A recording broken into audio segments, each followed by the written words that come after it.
Hi everyone, I'm Melissa Neely Nicolini, and today I'm going to be discussing journalism ethics about native journalism advertising.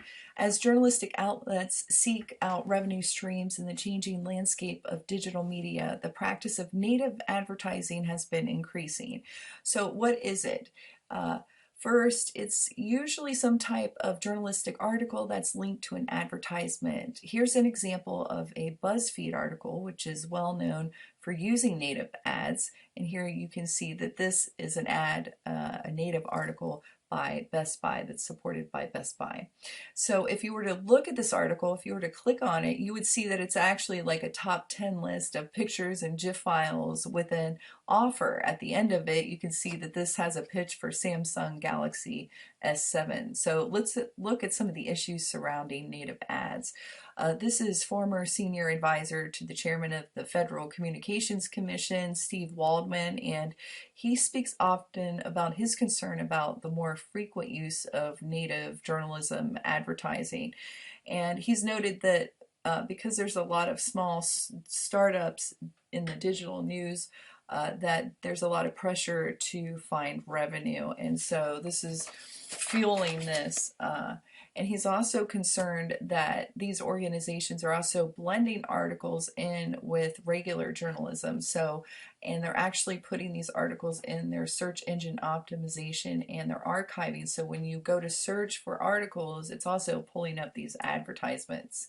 And here's a look at just how lucrative that these types of journalism or articles or ads are. The media companies are charging up to or over $100,000 for a native advertising campaign. So that's just for one campaign. That's not even what they would make for a whole year. So last fall, because it's so lucrative, BuzzFeed announced it would again create and sell native advertising for political candidates through the general election this November. They did the same thing during the 2012 presidential election, and here you can see this is evidence of that. This was an article or a so-called article about Mitt Romney, but it's actually an advertisement from the Obama campaign. So let's look at a recent survey. So how are users responding to this? This is by contently.com, and their data showed that consumers tend to identify native advertising as an article and not as an ad, and that consumers often have a difficult time identifying the brand associated with that article. So what that means is they don't know that it's an ad, and they don't know who sponsors it. So that could be a sign of trouble.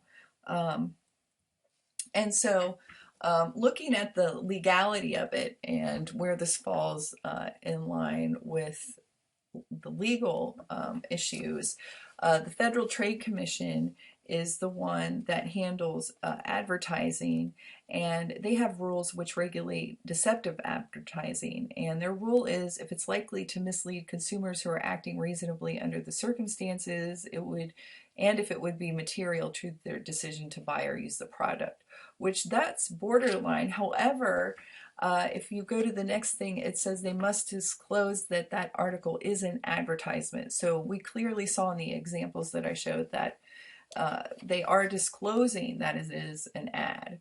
Now, looking at it from an ethical approach, the virtue approach tells us that we must be truthful. That's a virtue.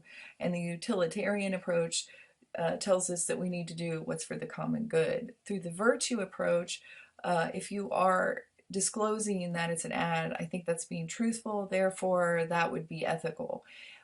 For the greater good approach, you have both journalists and the media outlet are being able to survive and provide jobs and have a source of revenue through this, as well as it's benefiting the advertisers to reach out to consumers, and consumers are benefiting because they're able to find out about a product they may want to purchase. So overall, my findings are that native journalism advertising is ethical as long as the FTC guidelines are followed. So thank you, and that is the end of my presentation.